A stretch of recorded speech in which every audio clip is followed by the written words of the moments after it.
Shortcuts. వంకర మార్గం ఉండకూడదు, షార్ట్ కట్ ఉండకూడదు. Praise the Lord. Praise the Lord. அப்போ இந்த குறுக்கு வழியில சம்பாதிக்கிற எதுவும் நிரந்தரமா இருக்காது. అడ్డ త్రోవలో వెళ్ళి సంపాదించింది ఏది కూడా నిరంతరం కాదు. வேதம் சொல்லுது கள்ள தராசு கர்த்தருக்கு அருவருப்பானது. దొంగ త్రాసు యెహోవాకు హేయము. தராசு தெரியுது, அது கர்த்தருக்கு அருவருப்பானது, దేవునికి అసహ్యమైనది. அப்ப நம்ம வேலையில சுத்தமா இல்லை என்றால், మన పనిలో సరిగ్గా లేకపోతే கர்த்தருடைய ஆசீர்வாதம் வராது. దేవుని ఆశీర్వాదం మనకి கொஞ்சத்துல உண்மையா இருந்தா, కొంచెంలో నమ్మకంగా ఉంటే அநேகத்துல அதிகாரியா கர்த்தர் இருப்பார். అనేకమైన వాటి మీద అధికారిగా దేవుడు చేస్తాడు. Praise the Lord. நாலாவதாக నాలుగవది ரொம்ப முக்கியம், చాలా ఇంపార్టెంట్. உன் மனதையும் ఈ మనసుని శరీరத்தையும் శరీరమును காக்கணும், జాగ్రత్తగా కాపాడుకోవాలి, பாதுகாக்கணும். భద్రపరచుకోవాలి. God your mind and body. నీ ఆలోచనను నీ శరీరమును చాలా జాగ్రత్తగా చూసుకోవాలి. எதனால ఎందుకని எதனால ఎందుకని yes கையில ఇది దేవుని ఆలయమైంది. எனக்கு ஒரு நாள் ஆண்டவர் சொன்னார், புரிய வைத்தார். ఒకరోజు దేవుడు నాకు ఒక విషయం చెప్పాడు, అర్థమయ్యేటట్టు నాకు అర్థమయ్యేటట్టు என்ன చేశాడు. புரிய வைத்தார்னா, ఏం అర్థమయ్యేటట్టు చేశాడంటే, எங்க ஊர் இங்க எப்படின்னு தெரியல, ఇక్కడేమో నాకు తెలియదు, எங்க ஊர்லலாம் உண்டு. మా ఊర్లో అంతా ఇలా ఉంటుంది. இந்த பாஸ்டர்ஸ்க்குலாம் ఈ పాస్టర్లకు అంతా உடம்ப ஃபிட்டா வச்சிருக்கிறது பிடிக்காது. ఆరోగ్యం ఫిట్నెస్ కలిగి ఉండడం ఇష్టం ఉండదు. ஜிம்முக்கு போனா జిమ్ముకు పోతే ஊழியக்காரன் ஜிம்முக்கு போக கூடாதுமாங்க. సేవకులు జిమ్ముకు వెళ్ళకూడదు అని అంటారు. புரிஞ்சுதா இல்லையா? అర్థమైందా? ஊழியக்காரன் ஜிம்முக்குலாம் போக கூடாது. సేవకులు జిమ్ముకు అంతా వెళ్ళకూడదు. ஊழியக்காரன் உடம்ப ஃபிட்னஸ் எல்லாம் வைக்க கூடாது. సేవకులు బాడీని ఫిట్ ఉంచుకోకూడదు అంటారు. ஏன் நீ என்ன ஃபேஷன் கரடா போற இல்ல நடிக்க போறியா அப்படிமாங்க. మేము ఈ ఫ్యాషన్ టీవీకి వెళ్తావా లేకపోతే నటించడానికి వెళ్తావా అని అడుగుతారు. Praise the lord. மாஸ்டர்ஸ்க்கு அழகு எது தெரியுமா?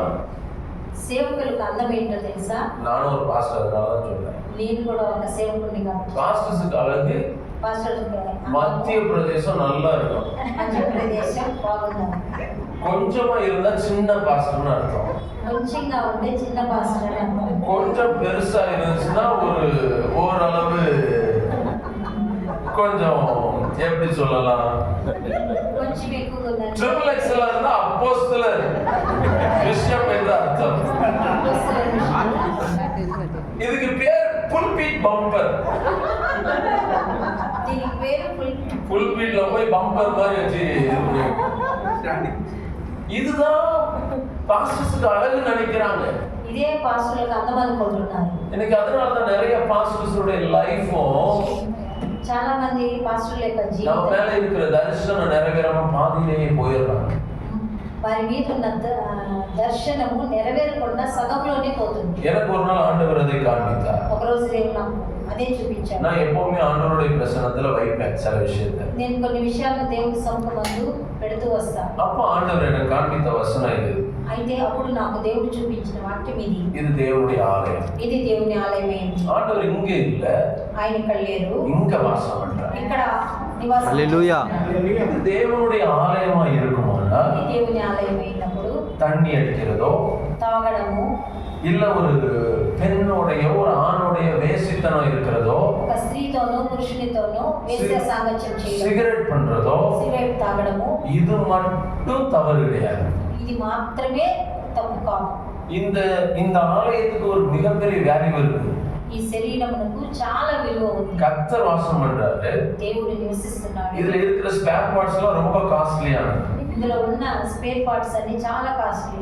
அப்போ இத கவனமா பார்க்க வேண்டிய ஒரு உத்தரவாதம் நம்ம கையில இருக்கு. అయితే దీన్ని చాలా జాగ్రత్తగా చూసుకోవాల్సిన ఉత్తరవాదము మనమే. அப்பதான் ஆண்டவர் கற்றுக் கொடுத்தா, நீ உன் உடம்ப ஃபிட்டா வைக்கிறன்னா, అప్పుడే నాకు నేర్పించాడు, నీ ఆరోగ్యం ఫిట్ గా ఉంచుకో. மத்தவங்க வந்து உடம்பா பாக்குறான், மண்ணா பாக்குறான், சரீரமா பாக்குறான். మిగతా వాళ్ళు నిన్ను మన్నుగా శరీరంగా చూస్తారు. ஆனா நீ தேவனுடைய ஆலயமா பார்க்கணும். అయితే నిన్ను నీవు దేవుని ఆలయంగా నిన్ను నీవు చూసుకుంటావు. நான் வாசம் பண்ற இடம், ఇది నేను నివాసం చేసే స్థలం. இத நீ கனப்படுத்துவாயனால் నీవు గణపరిచినట్లయితే நானும் கனப்படுத்துவேன். నేను నిన్ను గణపరిచేది. హల్లెలూయా.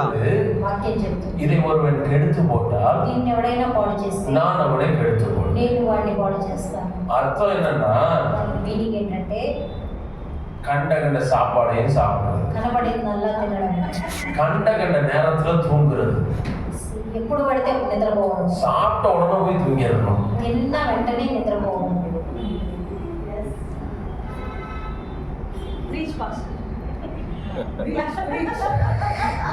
கொழுப்பு வந்து சாப்பாடுல இருக்கு.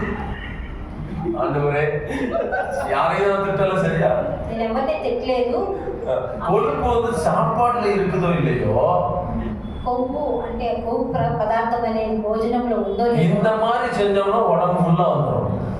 నాలాగా చేసి అలా చేశారంటే ఒళ్ళంతా వచ్చేస్తుంది. அப்ப ஆண்டவர் என்ன எதிர்பார்க்கிறார்? దేవుడు ఏమి ఎదురు చూస్తున్నాడు? ஒரு தேவ மனுஷன், தேவ மனுஷி, ఒక దేవుని యొక్క బిడ్డ, మగవాయినైనా స్త్రీ అయినా, உன்னுடைய ஒழுக்கமானது, ஒழுங்கான வாழ்க்கையில నీ యొక్క క్రమబద్ధమైన జీవితం முதல்ல கர்த்தரை வைக்கணும். మొదట దేవుని పెట్టాలి. இரண்டாவது కాలத்தை, நேரத்தை கனப்படுத்தணும். రెండవది సమయమును చాలా జాగ్రత్తగా గణపరచాలి. மூன்றாவது வேலையை சரியாய் உண்மையாய் செய்யணும்.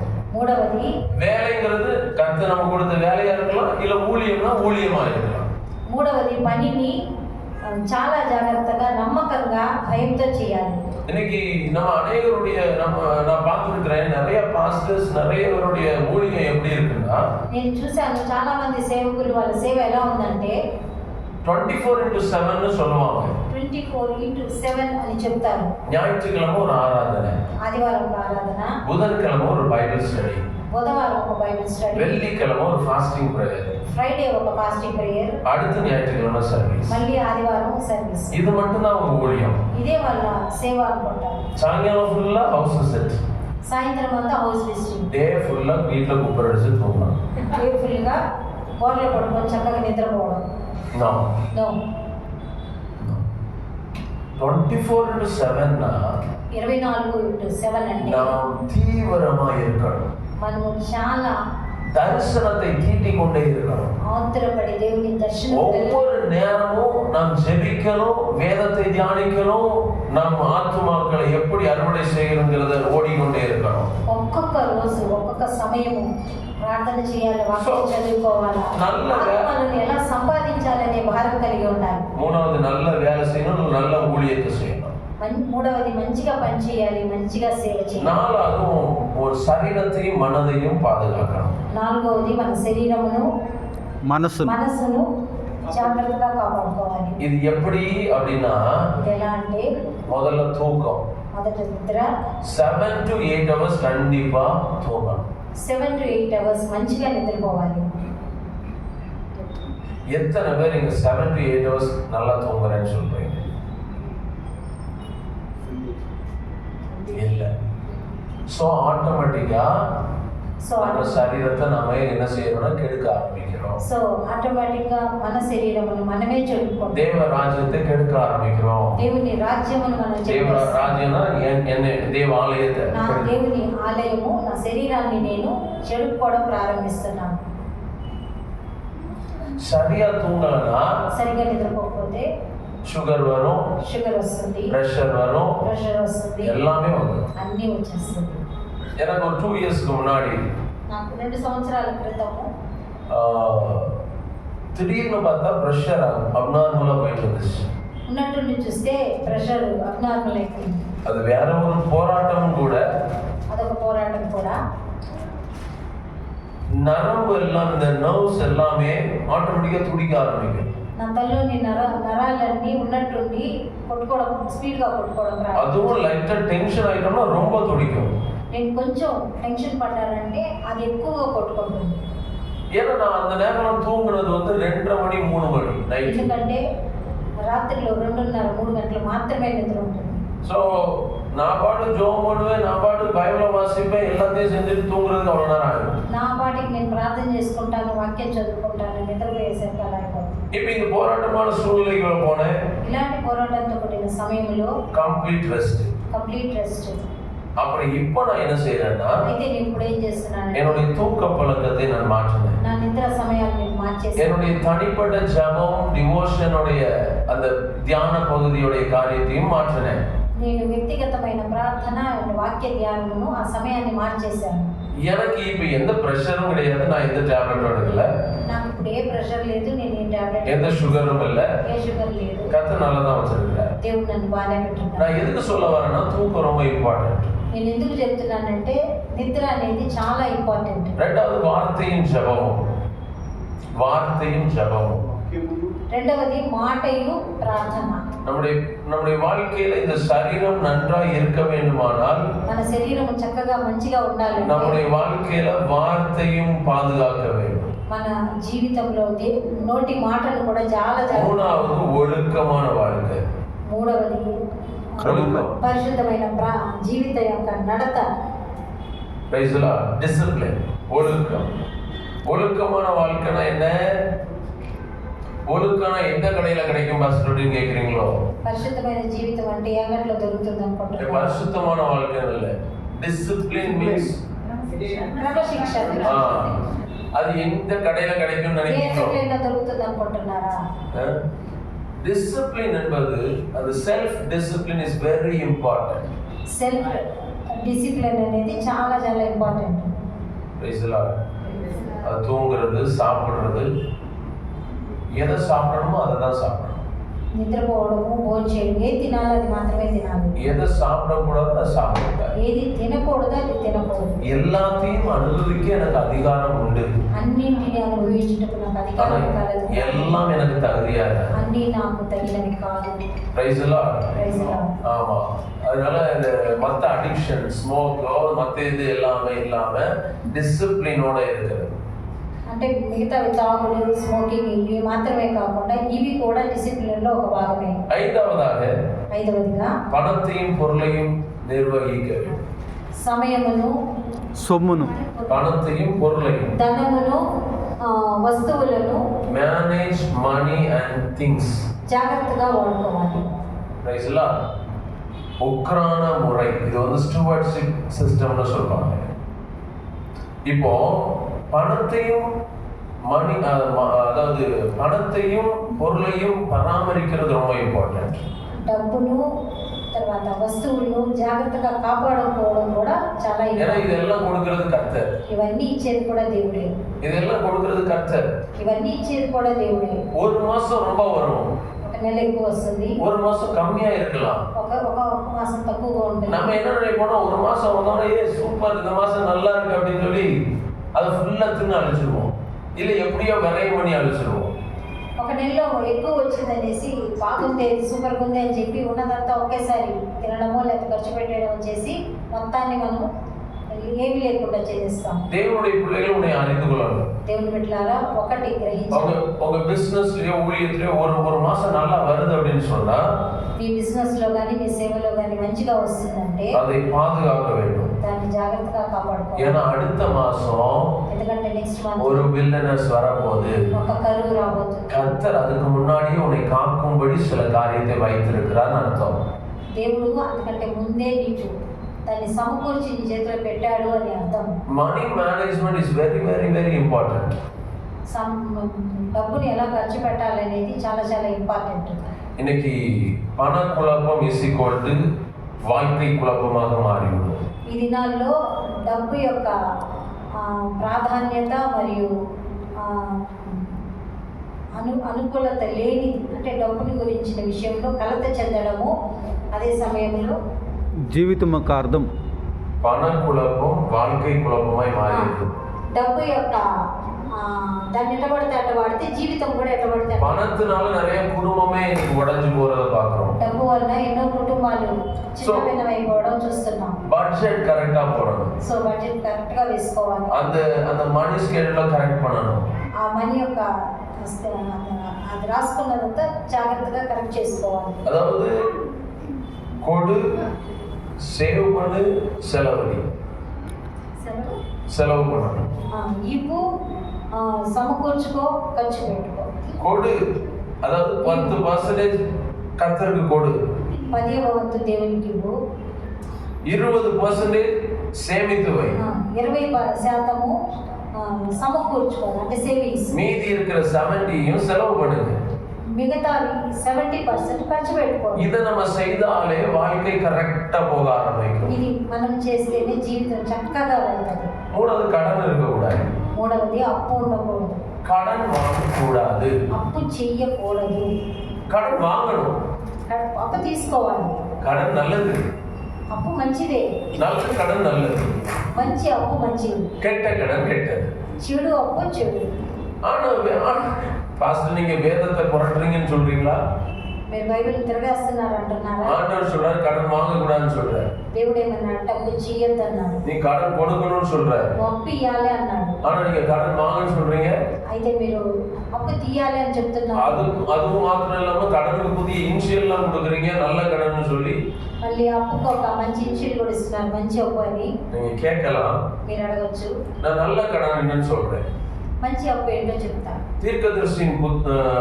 தீர்க்கதரிசியின் மனைவியும் பிள்ளைகளும் தகப்பனை இழந்து கடன்பட்டு இருக்கும் பொழுது, దీర్ఘదర్శి యొక్క అంటే ప్రవక్త యొక్క భార్య పిల్లలు అప్పు కలిగి ఉన్నప్పుడు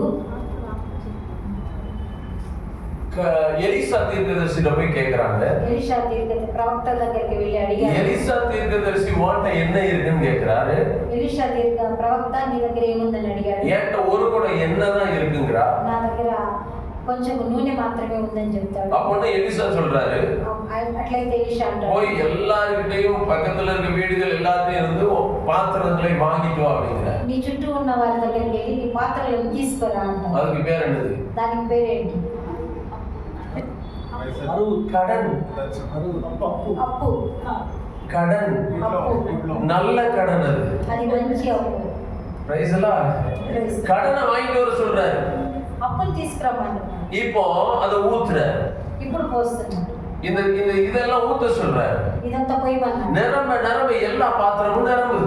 నిండా అన్ని పాత్రలు నిండిపోతుంది. இப்ப சொல்றாரு இதெல்லாம் வித்து நீ பழச்சிக்கோ அப்படிங்கிறாரு. ఇప్పుడు అంటున్నాడు ఇవంతా అమ్ముకొని బతుకోవాలి. இது ஒரு நல்ல கடன். ఇది ఒక మంచి అప్పు. இன்னொரு கடனையும் சொல்றாரு. ఇంకొక అప్పు చెప్తాను.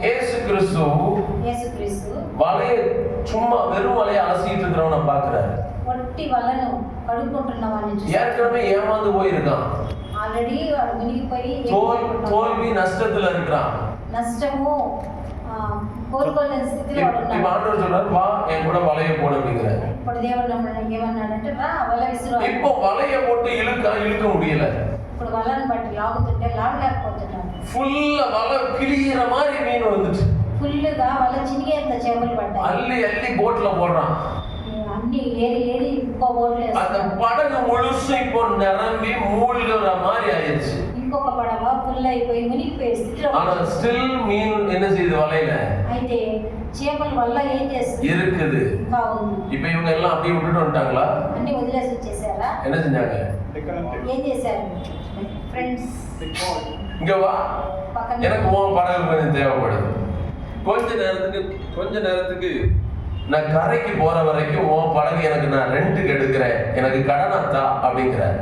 కొంచెం సేపటికి ఈ పడవ నాకు రెంట్కి ఇవ్వని చెప్పి వాళ్ళ ఫ్రెండ్స్ ని పిలుస్తున్నాడు. கடனுக்கு வாங்குகிறார். అప్పుకి తీస్తున్నాడు. அந்த படகு நிரம்புது. ఆ పడవ కూడా నిండిపోయింది. இனி நம்மளுடைய கடன்கள் அந்த மாதிரி இருக்கணும். ఇక మీదట మన అప్పులు అలా ఉండును గాక. நம்மளுடைய கடன்கள் அந்த மாதிரி ஆசீர்வாதமான ஓவர்ஃப்ளோயிங்கா இருக்கணும். మన అప్పులు ఆశీర్వాదకరంగా ఓవర్ఫ్లో అయ్యేటట్టు ఉండాలి. நம்ம கடன் தரித்திர கடனா இருக்க கூடாது. మన అప్పు దరిద్రం వచ్చేటట్టుగా ఉండకూడదు. சொல்றது புரிஞ்சுதா? అర్థమైందా? சரி, அப்போ ఫైనాన్స్ కరెక్టా பார்க்கணும். ఆర్థిక పరిస్థితుల్లో చాలా జాగ్రత్తగా. ஆறாவது ரொம்ப இம்பார்ட்டன்ட், உறவுகளை ஒழுங்காக கட்டணும். నాలుగవది సంబంధ బాంధవ్యాలను చాలా జాగ్రత్తగా కట్టాలి. திரும்பி சொல்றேன், உறவுகளை ஒழுங்காக கட்டணும். సంబంధ బాంధవ్యాలను చాలా జాగ్రత్తగా குடும்பம், சபை எல்லாவற்றையும். కుటుంబము, సంఘము, మిగతావన్నీ. எபேசியர் 5வது அதிகாரம் 22ல இருந்து 6வது அதிகாரம் வரைக்கும் நாம் பார்த்தோம் என்று சொன்னால், పత్రిక 6వ అధ్యాయము அந்த மனைவிகளை குறித்து, கணவனை குறித்து, பிள்ளைகளை குறித்து, வேலைக்காரர்களை குறித்து அங்கு சொல்லப்படுகிறது. 6:7 Ephesians chapter 5 verse 22 to 6 chapter 4 வரைக்கும். வேணாம் படிக்கலாம், டைம் இல்ல சிஸ்டர். அப்போ குடும்பத்தை பிரஷியஸா பார்க்கணும். కుటుంబాన్ని చాలా ప్రత్యేకమైనది. குடும்பத்தோட நேரத்தை ஸ்பெண்ட் பண்ணணும். కుటుంబంతో సమయం గడపాలి. குடும்பத்தை வேல்யூ பண்ணணும். కుటుంబ కుటుంబానికి విలువలు ఇవ్వాలి. மனைவி என்ன செஞ்சாலும் அப்ரிஷியேட் பண்ணணும். భార్య ఏం చేసినా கணவன் செய்கிறத அப்ரிஷியேட் பண்ணணும். ఆమెని ప్రోత్సాహపరచాలి. நான் கடந்த வாரத்துல ஒரு வெட்டிங் நடந்தது. లాస్ట్ వీక్ ఒక వివాహం జరిగింది. God bless you, appreciate பண்றீங்க. ஓகே. கடந்த வாரத்துல ஒரு வெட்டிங் நடந்தது. లాస్ట్ వీక్ ఒక వివాహం జరిగింది. அந்த வெட்டிங்ல நான் ஒரு ப்ரீச் பண்ணேன்.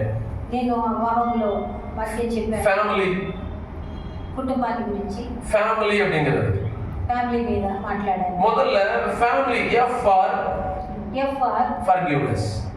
క్షమించండి. மன்னிப்பு இருக்கணும். క్షమించడం అనేది குடும்பத்துல கணவன் மனைவிக்குள்ள மன்னிக்கணும். భార్యాభర్తలు ఒకరినొకరు క్షమించుకోవాలి. பெற்றோர் பிள்ளைகளை மன்னிக்கணும். తల్లిదండ్రులు పిల్లల్ని క్షమించాలి. சகோதர சகோதரிகளுக்குள்ள மன்னிப்பு இருக்கணும். సహోదరుల అంటే అక్క చెల్లెల మధ్య, అన్నదమ్ముల మధ్య క్షమాపణ ఉండాలి. அப்புறம் A for ఏ ఫర్ என்னது? What? Adoration. Affection. Affection, Admire. என்ன?